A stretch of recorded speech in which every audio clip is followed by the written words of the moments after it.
Hello and welcome back to the channel. Welcome back to another video. This one is player rankings where myself and George from Ingenuity Fantasy, which if you don't know about Ingenuity Fantasy, then check out their website, ingenuityfantasy.com. The link is in the description to this video.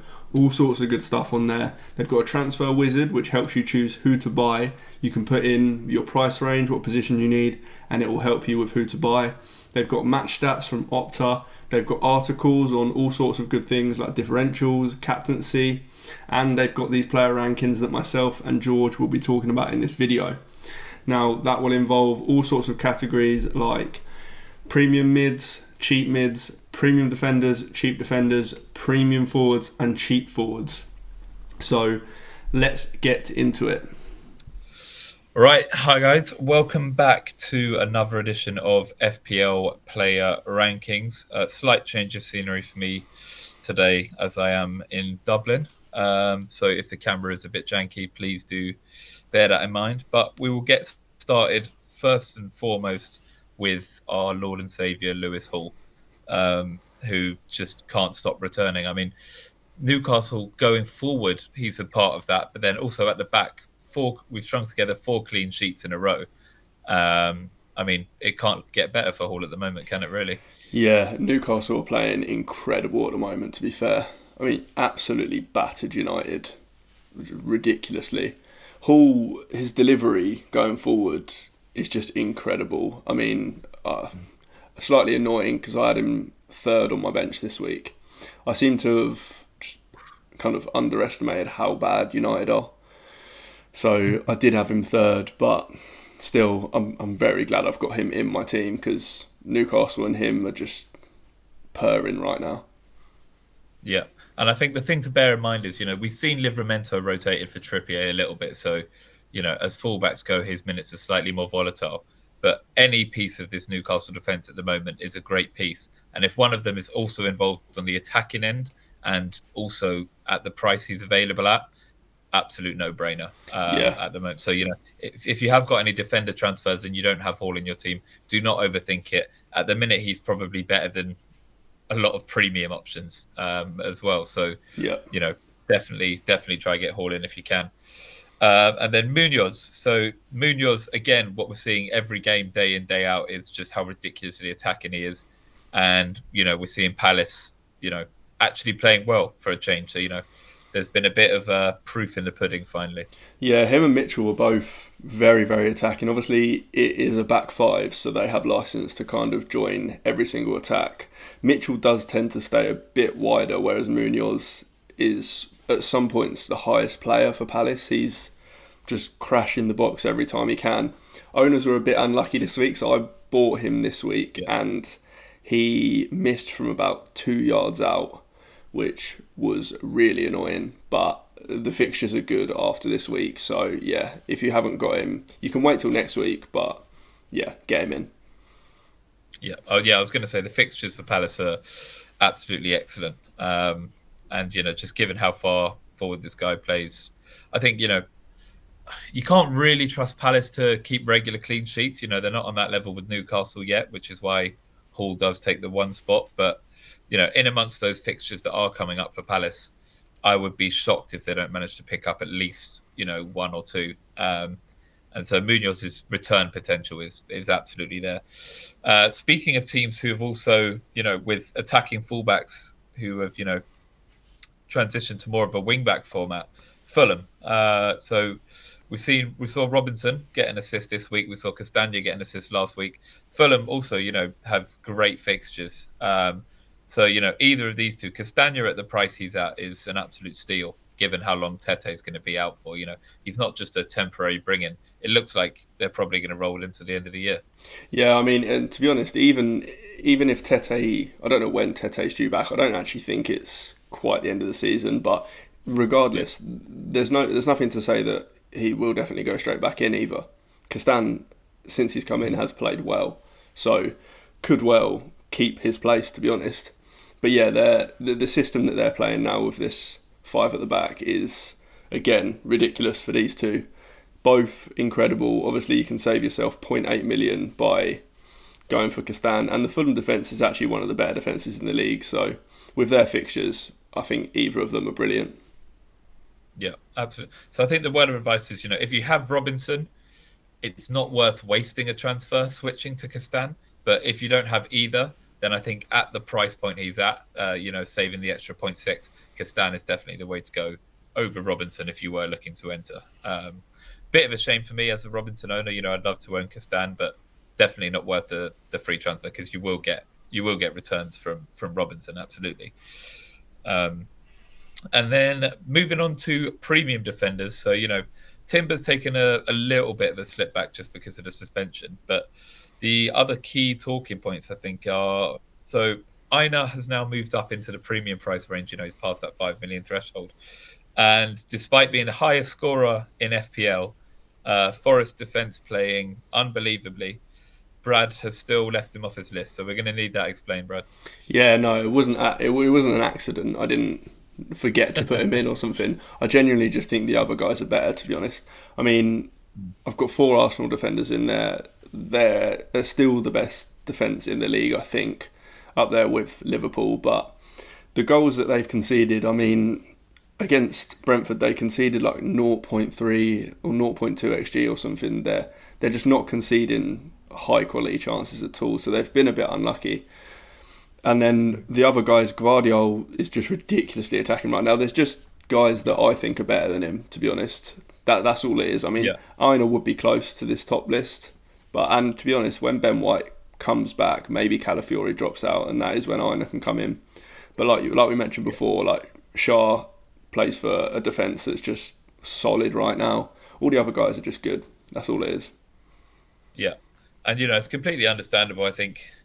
For us, Aina seems to be in that sort of position where, if you've held him the entire time, I'm sure you're reaping the rewards. But, it's quite like Everton defenders, like your Ashley Youngs and your Pickfords.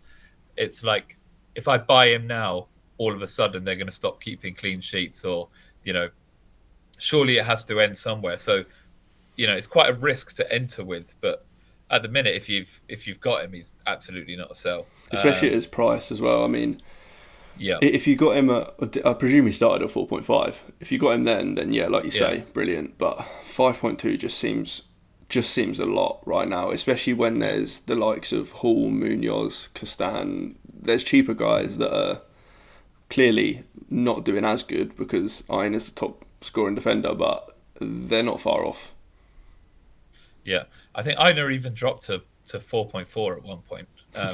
Which is when I first brought him in, which seems absolutely crazy to think about now, considering where Forest defence are at. But, I mean, if Aina owners, you guys must be absolutely rolling in it. So, yeah, congrats on that front. And then Robertson. So Robertson is another slightly trickier point. So, I mean, he seems like he's going to get the bulk of those minutes as part of, one of the better defences in the league. And, he does always have the capacity to get forward. I think it's just how worried about Tsimikas are we? How worried about that rotation are we? Yeah, the worry for me, I mean, like you say, the Liverpool defence is good, and at 5.9 million, he is actually pretty cheap for what he is. But the worry for me is just that he's actually not very good. So like every time I watch Liverpool, I just really don't think he's that good. But at the moment, Liverpool don't really have a choice but to play him. So I do think, given the chance, that there is a chance he gets rotated, but at the moment it doesn't look like that's possible. So, yeah. Yeah, and I think, the issue with Liverpool at the moment is their defence has been, anyone not called Van Dijk or Trent has pretty much had unstable, and, even Trent to some degree, has been rested a bit and been rotated in and out. I think we're seeing it from Slot, not just on the sort of forward part of the pitch, not just in the midfield to attack region, but we're also seeing it in defence. He's liking to chop and change and rotate. Kwanzaa started the season, then Kanate came in, and Gomez has come in, and Kwanzaa's done a stint at right back, and Tsimikas and Robertson are getting rotated. It's quite an unpredictable setup at Liverpool. So I think that's part of where the issue for Robertson comes from. At least for me. Yeah, sure. I mean, the one thing that he's got on his side as well is that obviously Liverpool have got a likely double in 24 or 25. That's going to start kind of entering our rankings, given that we're not sure whether it is 24 or 25. That's going to kind of, be in our thinking now, because there'll be teams that only play 5 fixtures, whereas Everton and Liverpool will be playing 6 over the 5-game week span. So don't be surprised if you see more Everton and Liverpool players in our lists. Yeah, absolutely. So yeah, on that subject, basically, if you want to let us know what you think of mine and Brad's list, let us know if you think there's any players we've missed, and we will see you again for the midfielder segment. Right. Welcome back to the midfielder segment, and we will kick things off straight away with the man who has, jumped right to the top of our lists, and that is Martinelli. He seems like he's going to be the guy there. He seems like his minutes are pretty much nailed, and Arsenal's attack seems to be purring again, rather than relying on centre-backs from corners. So Martinelli looking like a great option at the moment. Yeah, I mean, Arsenal attack, I think they've scored 9 goals in their last 3 games, I think it is. So the attack in general is brilliant, of course. Martinelli seems to be the one who's profiting the most from Saka being out. I mean, you actually called it last week, I think, or the week before, where you said that Nwaneri might get minutes, and that was the reason that you didn't quite have him up there at that point. But it seems like even when Nwaneri is getting minutes, Martinelli is preferred on the left. And he's played 90 minutes in the last 3 games. So, he for 6.8 million, that's just a bargain. Yeah. It's an absolute... And also, another thing that Martinelli has going for him is what we have seen, especially, last season, season before, he does have the potential to just explode returns-wise as part of this attack. So I always quite like it when, you're backing a player who has the pedigree of someone who can, has shown that they can get returns on returns week in, week out, as opposed to, so an example, Danny Welbeck this season. I mean, he was excellent at the start of the season, but I was just always hesitant because, we know Danny Welbeck and it's not the most sustainable form, but Martinelli we've seen do this, so we know he has it in him. So it just feels like less of a fluke in that sense. Yeah, agreed. And then so the next one, I will give this to Brad. I will finally come round to the Eze hype train. I think Crystal Palace's fixtures are fantastic, and Eze, was plenty involved last week. So before I had a bit of concerns about, when Crystal Palace are outputting, is he going to, take on that talismanic sort of role and, get a good piece of the pie, because we've seen Sarr and Mateta, take up a large piece of it. But it looks like Eze is, comfortably going to be returning in that sense. Yeah, straight to the top of my list. I brought him in my team this week, and obviously he got 10 points, so that was brilliant. For me, it was the minutes that I liked. I mean, when we saw him kind of miss out through injury a few weeks back, when he returned, he was getting like 60 minutes and 50-something minutes one week as well, and I just wanted to see more minutes from him before bringing him in. And the first game he came back, played 88 minutes. This week he played 84, I think, something like that. So have no concerns with his minutes anymore. He is potentially on penalties. Probably doesn't take the next one if Mateta's on the pitch, but Mateta isn't always going to be on the pitch. He's on free kicks. He actually played a kind of really nice free kick at the weekend. I think he's on corners one side as well. So he's just got so many avenues to points that I just really like him. And Palace's fixtures are incredible, like you say. Yeah, no, 100%. And it's a good point you mentioned about him just having so many routes, because against certain, we know he can hit a free kick as well. We've seen that, but against certain clubs, he's just going to be on loads of corners. Palace are going to be attacking so much that the penalties will be there. So that's why he's gone to 3 for me. And then, so another key talking point, which for me still blows my mind, is why Kulusevski is still garnering 0 respects on your end. I mean, he's strung together another start and another return. What is it going to take, or are you just dying on this hill? Yeah, I mean, the fact that he started this game, I really wasn't... It's not that I wasn't expecting him to start, because you always expect him to start, but I thought that if he was going to be benched or rested, I thought this would be quite a high chance, and he wasn't. Ange just seems to do weird things where he benches Maddison when he's playing the best he's played. He benches Johnson when he's playing the best he's played. So I didn't think that performance really mattered in that sense, but he is absolutely key. He's just key to their attack, and everything good goes through him. So I like him. I just can't 100% trust that he is actually going to start every game. So that's the reason he's not in my list. Another thing is just that there's actually so many good cheap mids. Like if he was a cheap if this was a cheap forward conversation, he'd be in my list even despite the minutes, just because the pool is quite empty. But for budget mids, there's just so many good budget mids that I think you can just look elsewhere, personally. Yeah, yeah, and that's completely valid in that sense. And I think, again, because we have seen Ange rotate, and because we know pretty much everyone not named Son or Solanke is subject to that rotation. It just could be very possible that Kulusevski just gets rested next game or rested after that. But for me, at least, I've seen enough starts in a row that I feel fairly confident about bringing him in.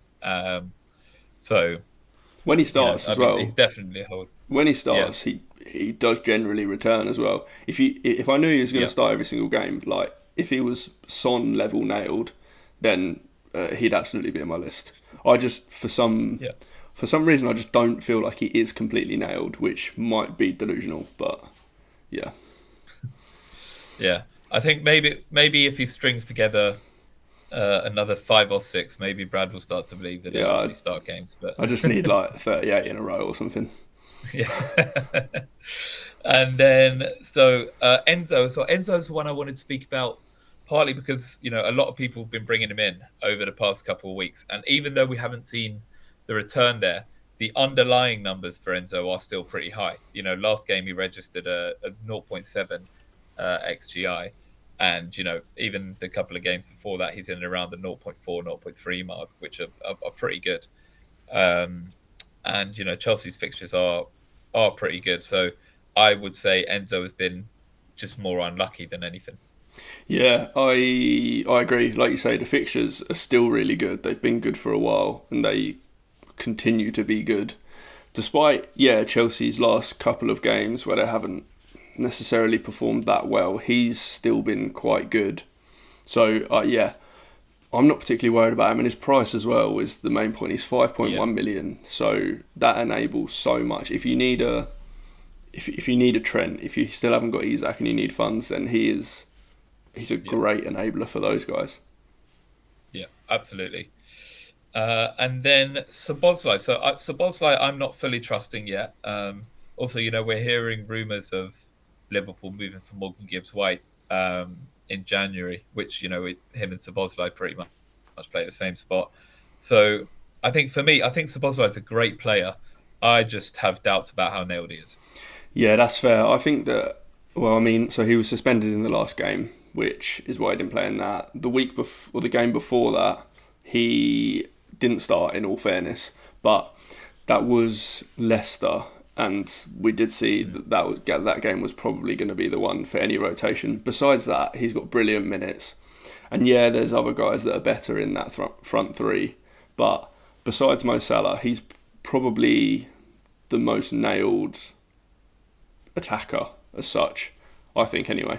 Yeah, which doesn't say a huge amount when it's Liverpool because of how much they're all chopped and changed. I think Salah's the only one I'd even feel confident using the word nailed on. Yeah. But I mean, like I said, Szoboszlai, great player. I just always worried about it's moved from pep roulette to slot roulette now. So there's always that concern over him. And then Joe Linton, I completely love and respect that you're still going on the Joe Linton bandwagon. He does find himself crashing the box quite a lot, and I think at the moment, the way Newcastle are playing, it's hard to disagree with the inclusion for me. I think for me, it's just that traditionally, he's not a huge goal grabber, and he's just deployed. His profile is that more of an enforcer. Yeah, I mean, it could be a purple patch, but he is the most attacking out of it, especially when it's Tonali and Bruno. He is the most attacking out of the three, and he will be the one that joins Isak in the box a lot of the time. And actually, we saw with I think it was with his goal that Maguire and the centre backs were all busy occupying Isak, and Yeah, Joe Linton was just free to storm his way into the box and finish a chance off. So yeah, I think he's brilliant. The problem I've got is that he just feels like he should be cheaper than 6 million. He feels like he should be like yeah, closer to an Enzo or Rogers price, which is a bit annoying. yeah, yeah. I think that's one area I completely agree with you on. Like if he was in that region, I think we're now discussing him as a legitimately really good FPL option.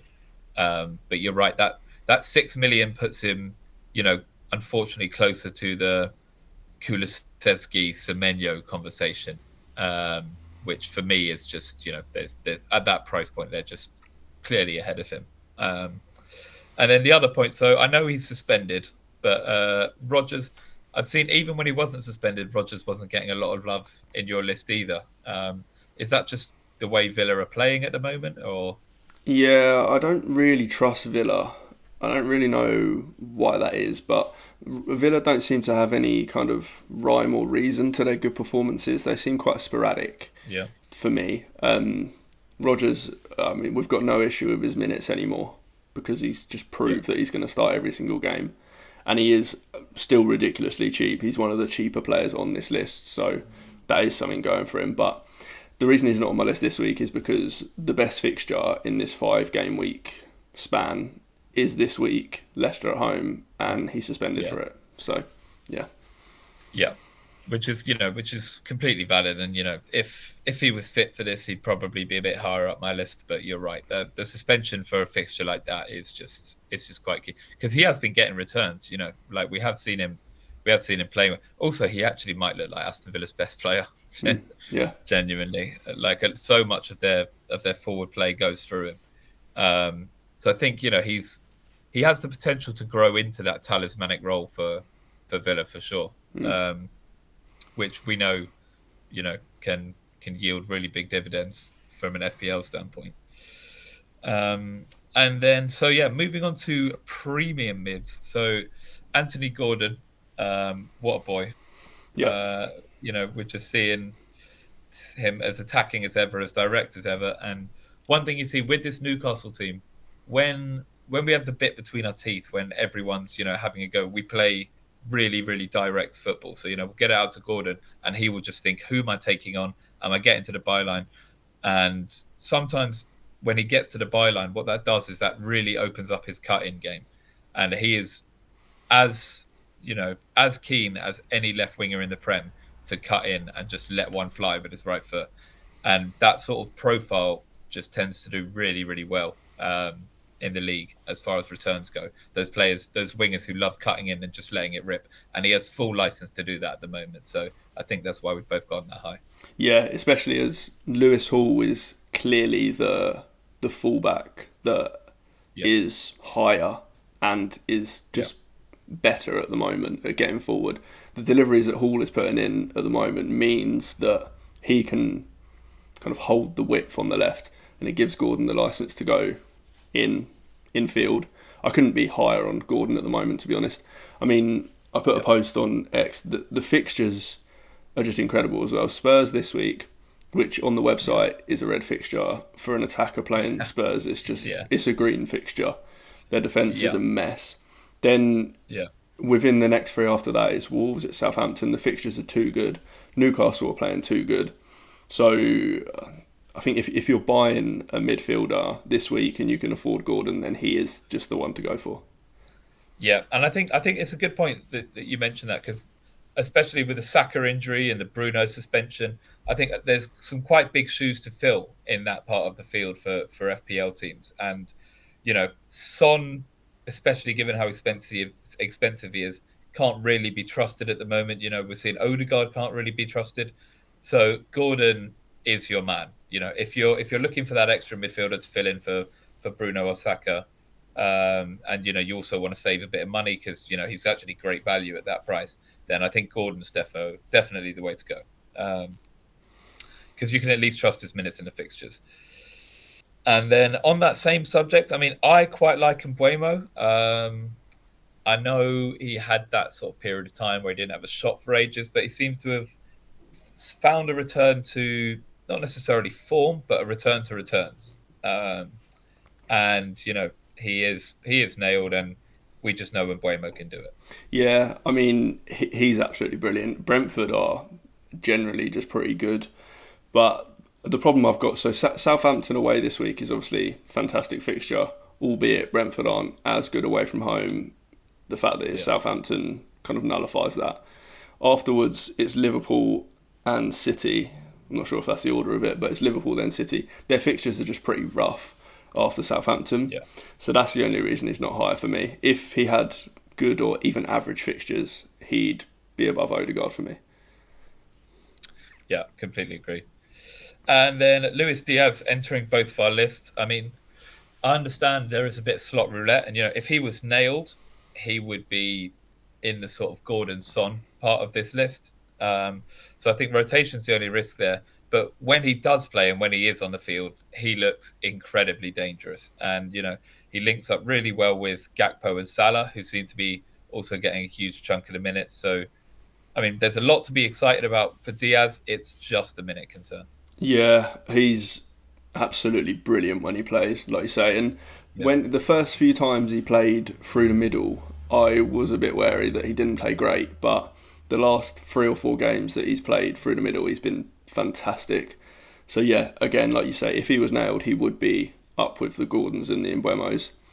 I mean, there's a world where you could bring him in just because he might be the one that's worth taking a risk on for the double whenever that yeah, is, but I don't think it's worth the risk until nearer the time, at least anyway. yeah. Completely agree. And the problem with Diaz is he always does seem to get on the pitch somehow. So even if you have good bench cover, if he does come on with 20 minutes to go, he is just going to, steal that 1 pointer away from you and, just rob you of those potential returns. So there's quite a lot of risk element at the moment there. But yeah, if you want to let us know what you think of our midfielders list, let us know if there's anyone you think we missed, and we will see you again for the forward segment. Right, and welcome back to the forward segment, and we will get stuff started straight away with the weekly João Pedro v Wood debate. Now, as I'm pretty sure we're both João Pedro owners, and I've actually just brought in Wood for Cunha, but what we did finally see, if you were a patient João Pedro owner, you did see him return his double assists. So the return is finally there for him, which I feel owners have been unlucky with in recent weeks. But for me, I don't know, something about I mean I've got them both, but something about Chris Wood just just really appeals to me. Yeah, to be honest, they're both fantastic and there really isn't much between them, I don't think, anyway. Chris Wood is on some ridiculous hot streak, but the hot streak has lasted about 7 months. So Yeah, I don't see that not continuing. I think he's fantastic. I think minutes wise he should be fine. He'll come off. He won't play 90 most games, but I don't see that as much of a problem. I think he starts pretty much every game. He's on penalties. yeah, Forest are playing really good football, so he's just brilliant. With João Pedro, it's a little bit of a difficult one because I think what we've seen is that he's actually worse when he plays as the number 9 yeah, as opposed to when he's playing behind a Welbeck, because he seems to not want to occupy the most high up place. When he's playing number 9, he seems to want to drift left and drop back and facilitate others, whereas when he is playing in behind a striker, he seems to want to be the one getting beyond them. It's a bit weird, but either yeah, way, he's getting fantastic minutes, which is usually a problem with him. And yeah, he's on penalties. Brighton, admittedly, haven't been great recently, but they are still a good team. I don't think he yeah, is worth transferring out if you own him. I don't. If the pool was better, like it was 5, 6, 7 weeks ago, then maybe. But at the moment, the budget forward pool isn't great, and he's so cheap that he's just yeah. not worth getting rid of, in my opinion. Absolutely, and I think this is the main issue we're seeing with people's assessment of João Pedro. Loads of people brought him in during that flurry. There was a couple of weeks ago, but people are evaluating his place in their teams as if he's a premium forward, and they're saying, "Oh, I'm losing patience with João Pedro. Where are the returns at?" The guy's 5.5 million. The guy is an incredibly cheap option. He's almost there as an enabler. And I think when you start to adjust how you assess him, if you assess him as an enabler, his minutes, the team he plays for, his XGI, he's a great option. So, if for any budget enabler, if they had a couple of games in a row where they didn't return, we wouldn't think twice. But for some reason, people just like to look at João Pedro through the lens of a premium option. Yeah. And I think in that sense, he's getting quite a hard deal. Yeah. But you're forgetting what he enables you to do with the rest of your team. So yeah. I think that's where I land on João Pedro anyway. You're not going to get a player who's playing 90 minutes for a mid-table club and is on penalties for 5.7 million. You can't get better than exactly. And then Jesus is gradually creeping up. It looks like he's going to be getting a ton of the work, and just in time for Arsenal's attack to start purring again. So I think Jesus at the moment is a great differential option. I think the only thing that's making me hesitate slightly is that I want most of my Arsenal players to be at the back. Especially with Saka gone. I think, you've got the option to go double Arsenal defence, or even triple Arsenal defence if that's how you want to lean. But I think, Jesus is a tricky one. I think he's brilliant. Because of the minutes as well. Yeah, that is the thing, it's minutes. We don't know whether he is going to just be this guy that's starting every week. Although, having said that, you mentioned there about how Arsenal's attack it's just in time for Arsenal's attack to start purring again, but actually the start of that was Jesus' first start. So three weeks ago was his first start, and they've scored 9 goals in 3 games since then. So maybe he is the reason for it. Yeah, I mean, it's a good point because, one thing you can't take away from him is the guy is incredibly creative. When the ball gets laid into him, he's not your standard, Haaland or, classic number 9, get the ball, try bang it in. This guy will actually make a sort of serious effort to get other teammates involved, lay them off, create a lot of attacks as well. And I think we're seeing the effect that's had on Martinelli, as well as, Havertz. And I think, his creativity has just given Arsenal's attack a quite a vital injection in that sense. Yeah, I really like him, to be fair. And if you trust that he will continue starting, which I kind of don't see a reason for him not to, then I do think he's a very good option and quite a good Cunha replacement. Yeah, absolutely.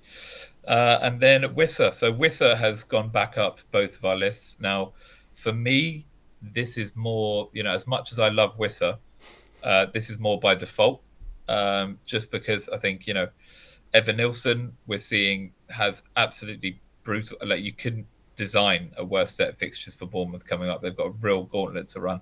And then, we're seeing the likes of Raul being a bit of a minutes risk. Strand Larson, Wolves just look awful. So, by default, Wissa has found himself back near the top. Yeah, it's completely the same reasoning, to be honest. Brentford have just been pretty good. We've even seen it in their tougher fixtures. They still score goals in those tougher fixtures. So, like you say, it is more by default just because of the other players aren't great in these lists. So yeah, I agree. That's the only reason he's kind of up there for me. Yeah, completely agree. And so just Evan Nilsson.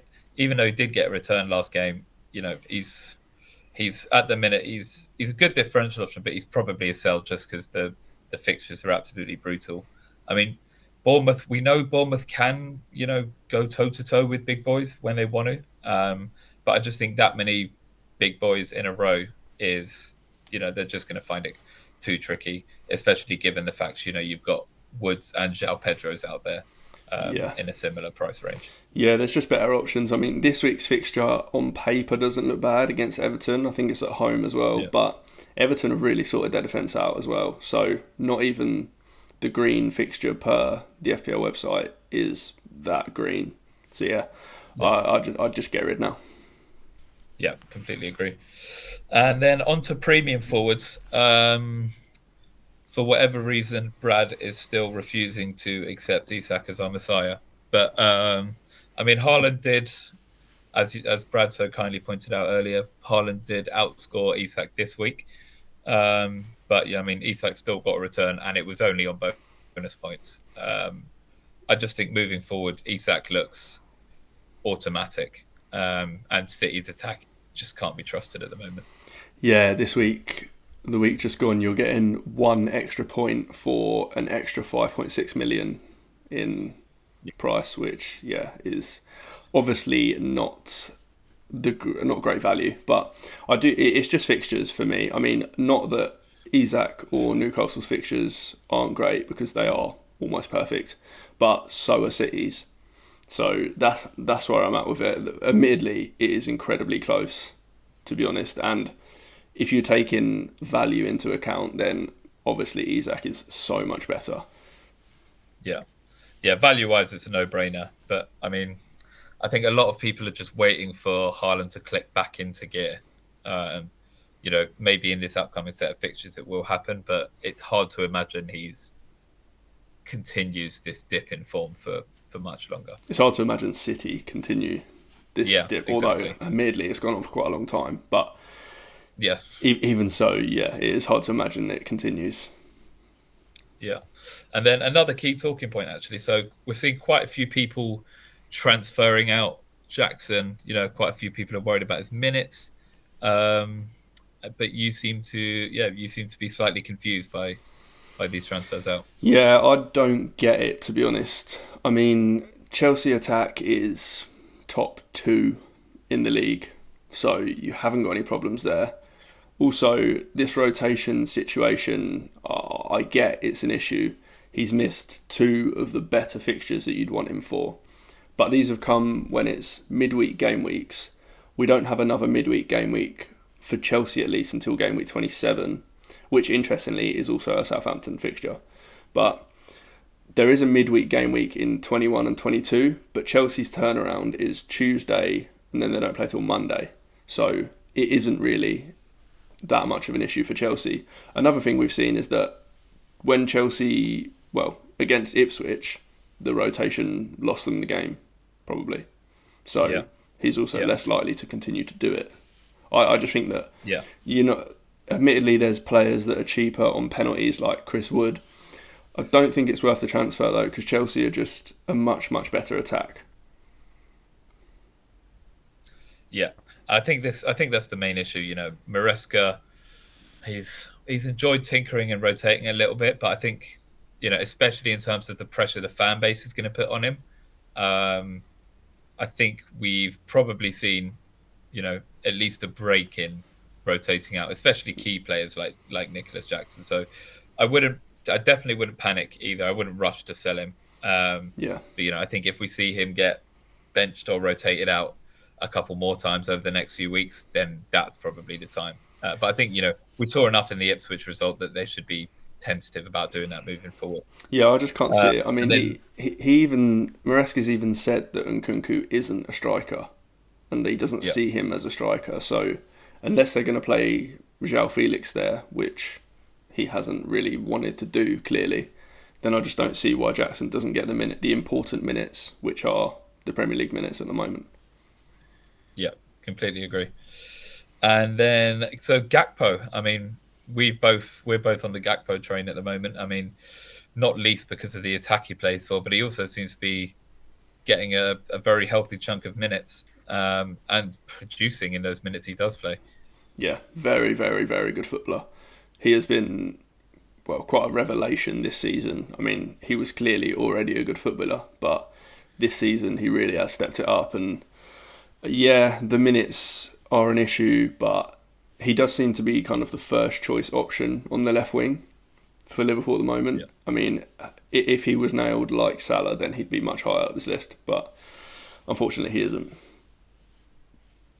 Yeah, and I think that's all it is. We know Slot's going to rotate, but I think Gakpo at the minute he's in a very similar spot to Diaz. They both have, when they're on the pitch, they're both amazing assets. It's just about how long each of them spends there. And then Watkins. So Watkins is an interesting one because, I mean, especially this week, and we even saw it last game week. the potential to return really is there. It's just the Duran situation is just sort of hanging over him a bit. Yeah, so we know that Watkins is going to definitely play this coming game, which is Leicester at home. So, in all fairness, he's a genuinely good captain option this week. But Yeah, it's going forward that's the issue. Duran will be back after his ban, which is in 2 games' time, I believe. Whenever it is, he'll be back after his ban, and that spells trouble for Watkins. yeah, and I think that's all it is. I think last season we saw Watkins absolutely light the league up, but I think so we know when he does play, he is capable of that. I think we're just seeing enough inconsistency with Aston Villa as a whole and his minutes that it's just very murky water moving forward. Yeah, one thing that is good for him though, actually, is that he seems to be the genuine penalty taker now, which he Yep. hasn't been in like the last season, and he actually took a good penalty for once, which is quite rare for him. So the fact he has taken a good penalty suggests he'll actually probably still be on them. Yeah, exactly. It's just when he is on the pitch, it looks like it'll probably be him, but it's just about if he'll be on the pitch. But yeah, that rounds out the forward section. Let us know what you think of our list. Let us know if there's anyone you think we missed, and we will see you again next week for next week's rankings. And that is all for this one. Make sure you check out ingenuityfantasy.com. All sorts of good stuff on there. The player rankings that we've talked about. There's match stats from Opta. There is articles from various different people. And there is the transfer wizard, all completely free. Check out the website in the link in the description, ingenuityfantasy.com. If you like the video, do hit like, do subscribe, and I will see you in the next one.